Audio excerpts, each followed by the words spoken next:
What is the mainstream media entertainment complex? What even is that? Hmm. Well, you boil it down. I mean, right now, I think there are five or six parent companies that own the majority of what's called mainstream media, as far as like the largest uh, network broadcasters of news, for example, as well as it sort of ties into then main newspapers, like large newspapers. I mean, I guess there are a few small newspapers remaining, but it's rare, right? For the most part, there's a certain amount of cost involved. So it's consolidated the control of the newsprint, and then like large radio and TV broadcasters. And really look at it and just like a few parent companies owning, again, over about 90% or more, they say, major media. So that's one aspect of the complex, but this is old.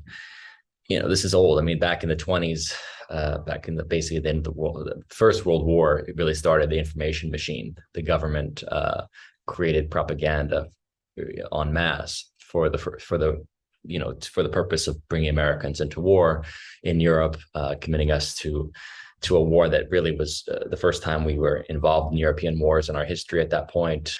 But ultimately, we were drawn into this European war, and there was an important point that Walt Wilson, the president at the time, was trying to get across, which was, make the American public scared, hateful of the Germans, right? And this is pre-Nazi Germans. This is the Kaiser and all that. So they created this whole propaganda board, and they had Hollywood celebrities selling war bonds, and obviously movies being created for the purpose of propaganda, posters and all that.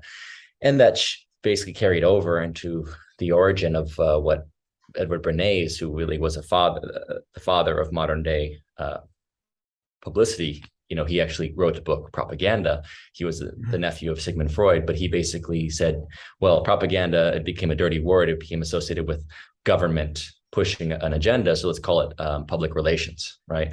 And that's the more benign form of it. So everything that we see in terms of the mainstream advertising of whether it was cigarettes, alcohol, whatever, McDonald's, I mean, all these things, they're an aspect of this public relations push. And so what you have is a merging of large corporations using advertising, right, selling directly to the public through these networks. Oftentimes, if they don't own the network, then they're definitely paying the network to advertise.